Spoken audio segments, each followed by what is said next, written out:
Hello दोस्तों, आप सभी का मेरे यूट्यूब चैनल जागृति एजुकेशन में बहुत बहुत स्वागत है। आज मैं लेके आई हूँ इतिहास का अति महत्वपूर्ण प्रश्न जो परीक्षा की दृष्टि से बहुत इम्पोर्टेंट है। यह परीक्षाओं में पूछे गए बार बार प्रश्न है। तो चलिए बिना देरी करते हुए क्लास को स्टार्ट करते हैं। लेकिन इसके पहले यदि आप लोगों ने हमारे यूट्यूब चैनल को अभी तक सब्सक्राइब नहीं किया है तो प्लीज़ हमारे यूट्यूब चैनल को सब्सक्राइब कर लें, जिससे कि आने वाले वीडियो का नोटिफिकेशन आप लोगों तक मिलता है। इसके पहले भी बहुत सारे क्लास हैं जो इतिहास के हो चुके हैं। यदि आप लोगों ने वो क्लास अभी तक नहीं देखा है तो हमारे पिछले वाले वीडियो में जाके देख लें। ठीक है, तो बिना देरी करते हुए क्लास को स्टार्ट करते हैं और आज का पहला प्रश्न देखते हैं कि आज का पहला प्रश्न क्या है। तो आज का पहला प्रश्न ये है कि निम्नलिखित में से कौन सा अशोककालीन अभिलेख खरोष्ठी लिपि में है। निम्नलिखित में से कौन सा अशोककालीन अभिलेख खरोष्ठी लिपि में है। पहला है कालसी, दूसरा है गिरनार और तीसरा है शहबाजगढ़ी और चौथा है मेरठ। तो इसका आंसर क्या हो जाएगा दोस्तों? इसका आंसर हो जाएगा शहबाजगढ़ी। ठीक है दोस्तों, फिर अगला प्रश्न देखते हैं। हमारा अगला प्रश्न क्या है। हमारा अगला प्रश्न है अशोक के निम्नलिखित अभिलेखों में से किसमें दक्षिण भारतीय राज्यों का उल्लेख हुआ है। अशोक के अभिलेखों में किसमें दक्षिण भारतीय राज्यों का उल्लेख हुआ है। पहला है तृतीय मुख्य शिलालेख और दूसरा है द्वितीय मुख्य शिलालेख और तीसरा है नौवां मुख्य शिलालेख और चौथा है प्रथम स्तंभ अभिलेख। तो इसका आंसर क्या हो जाएगा दोस्तों? इसका आंसर हो जाएगा द्वितीय मुख्य शिलालेख। ठीक है दोस्तों, फिर अगला प्रश्न देखते हैं। हमारा अगला प्रश्न क्या है। हमारा अगला प्रश्न अशोक का समकालीन तुर्क कहाँ का राजा था। अशोक का समकालीन तुर्क राजा कहाँ का था दोस्तों? पहला है मिस्र का और दूसरा है कोरिथिन का और चौथा है मेसिडोनिया का और चौथा है सीरिया का। तो अशोक का समकालीन तुर्क कहाँ का राजा था दोस्तों? तो ये कहाँ का था? मिस्र का। तो दोस्तों फिर अगला प्रश्न देखते हैं। हमारा अगला प्रश्न क्या है दोस्तों? हमारा अगला प्रश्न है मगधुनिया में अशोक का समकालीन राजा कौन था। मगधुनिया में अशोक का समकालीन राजा कौन था दोस्तों? पहला एंटीओकस द्वितीय और दूसरा है एंटीगोन दाश और तीसरा है मगध और चौथा है टेलिमी द्वितीय। तो इसका आंसर क्या हो जाएगा दोस्तों कि मगधुनिया में अशोक का समकालीन राजा कौन था दोस्तों? तो ये था एंटीगोन गोनटास। ठीक है दोस्तों, फिर अगला प्रश्न देखते हैं। अगला प्रश्न क्या है हमारा? अगला प्रश्न है दोस्तों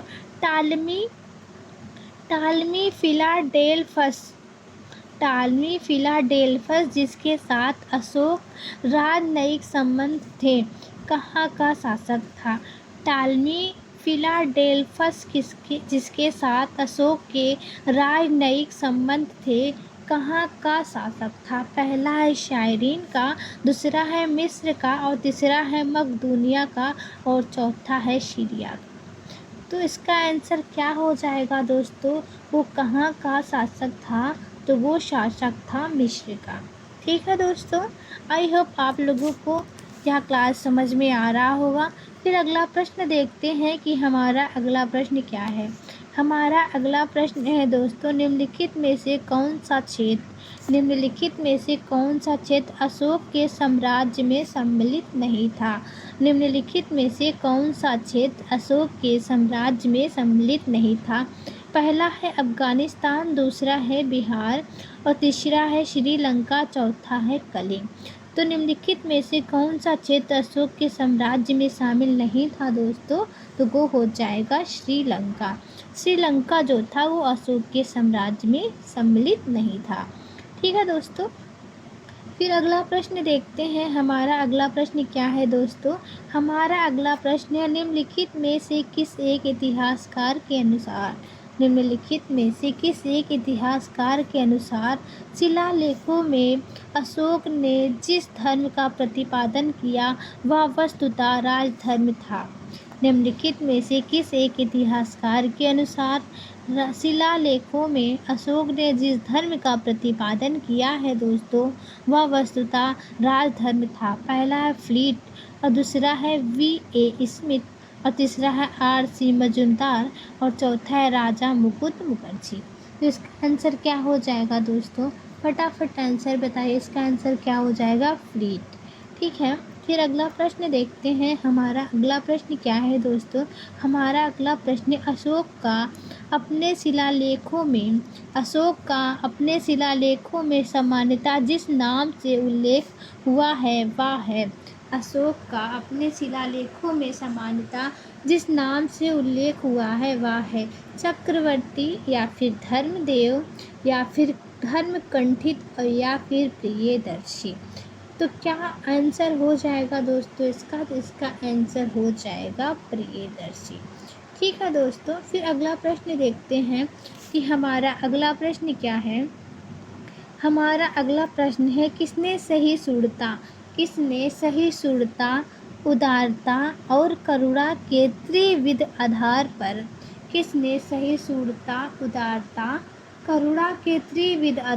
पर राजधर्म की स्थापना की? पहला है अशोक ने, दूसरा है अकबर ने और तीसरा है रणजीत सिंह ने और चौथा है शिवाजी ने। तो इसका आंसर क्या हो जाएगा दोस्तों? फटाफट आंसर बताइए कि इसका आंसर क्या हो जाएगा? इसका आंसर हो जाएगा शिवाजी ने। ठीक है दोस्तों, फिर अगला प्रश्न देखते हैं कि हमारा अगला प्रश्न क्या हो जाएगा। हमारा अगला प्रश्न है दोस्तों, सांची का स्तूप किस शासक ने बनवाया था? सांची का स्तूप किस शासक ने बनवाया था दोस्तों? पहला है बिंबिसार ने, दूसरा है अशोक ने और तीसरा है हर्षवर्धन ने और चौथा है पुष्यमित्र ने। तो सांची का स्तूप किसने बनवाया था दोस्तों? तो ये अशोक ने बनवाया था। ठीक है दोस्तों, फिर अगला प्रश्न देखते हैं। हमारा अगला प्रश्न क्या है? हमारा अगला प्रश्न है निम्नलिखित में से किसने सर्वश्रेष्ठ स्तूप मानते हैं? निम्नलिखित में से किसे सर्वश्रेष्ठ स्तूप मानते हैं? पहला है अमरावती स्तूप को और दूसरा है भरहुत स्तूप को और तीसरा है सांची के स्तूप को और चौथा है सारनाथ के स्तूप को। तो निम्नलिखित में से किस स्तूप को सर्वश्रेष्ठ मानते हैं दोस्तों? तो ये मानते हैं सांची के स्तूप को। ठीक है दोस्तों, फिर अगला प्रश्न देखते हैं। हमारा अगला प्रश्न क्या है? हमारा अगला प्रश्न है अभिलेखों में किस शासक का उल्लेख प्रियदर्शी एवं देवनाम प्रिय के नाम से किया गया है? अभिलेखों में किस शासक का उल्लेख प्रियदर्शी एवं देवनाम प्रिय के रूप में किया गया है? पहला है चंद्रगुप्त मौर्य, दूसरा है अशोक, तीसरी है समुद्रगुप्त और चौथा है हर्षवर्धन। तो इसका आंसर क्या हो जाएगा दोस्तों? इसका आंसर हो जाएगा अशोक। ठीक है दोस्तों, फिर अगला प्रश्न देखते हैं। हमारा अगला प्रश्न कौन सा है? हमारा अगला प्रश्न है अशोक ने बौद्ध होते हुए भी हिंदू धर्म में आस्था नहीं छोड़ी। अशोक ने बौद्ध होते हुए भी हिंदू धर्म में आस्था नहीं छोड़ी। इसका प्रमाण है कि तीर्थ यात्रा या मोक्ष में विश्वास या फिर देव नाम प्रिय की उपाधि और या फिर पशु चिकित्सालय खोले। तो इसका आंसर क्या हो जाएगा दोस्तों? इसका नाम हो जाएगा देव नाम प्रिय की उपाधि। ठीक है दोस्तों, फिर अगला प्रश्न देखते हैं। हमारा अगला प्रश्न क्या है? निम्नलिखित में से किस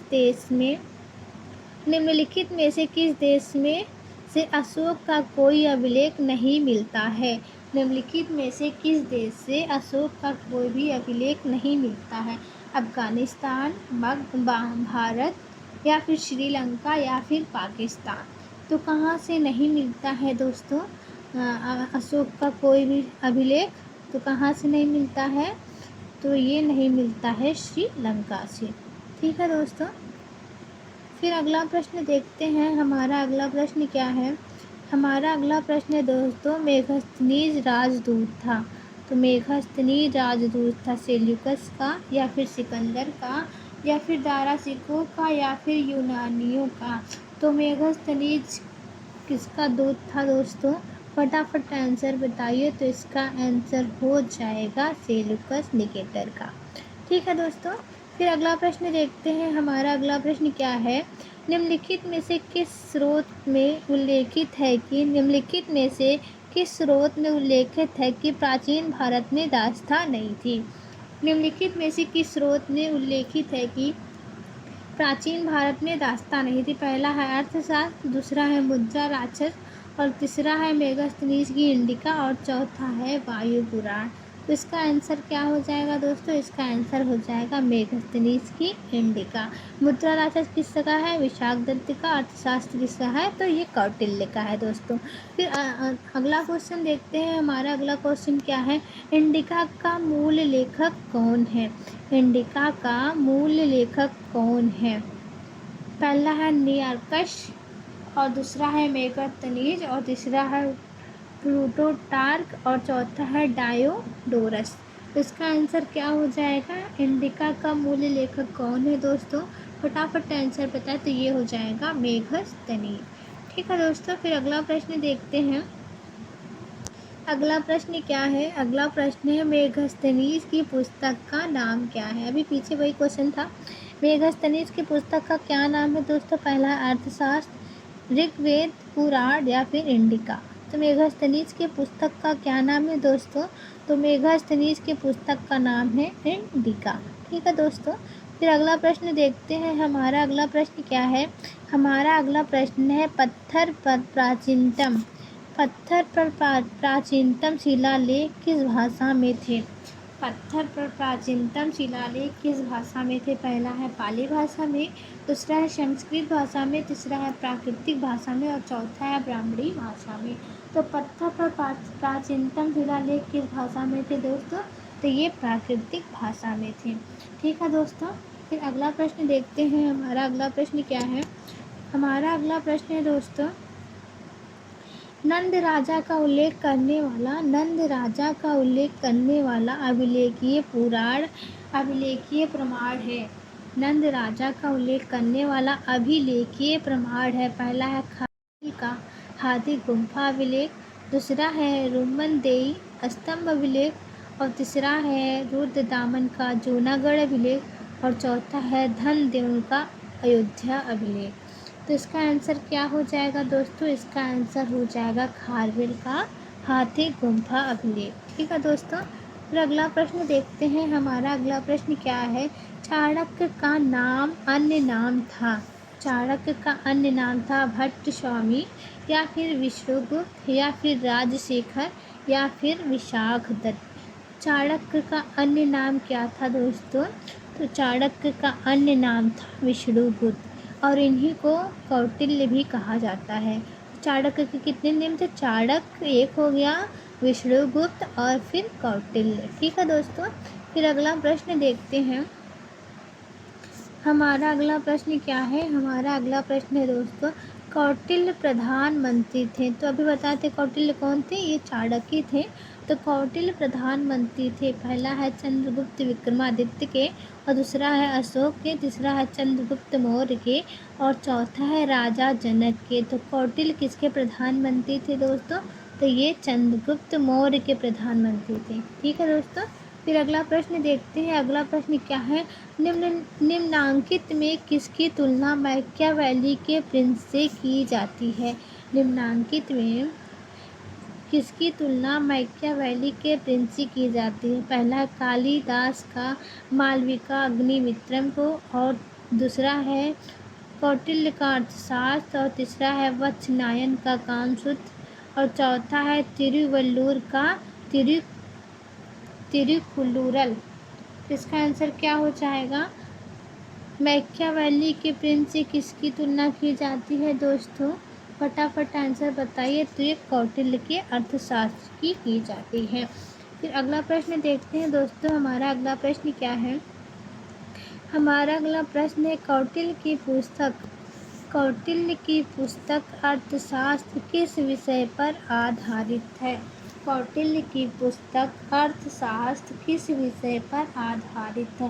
पहला है दोस्तों आर्थिक संबंध, दूसरा है शासन कला के सिद्धांत और अभ्यास, तीसरा है विदेश नीति और चौथा है धन संचय।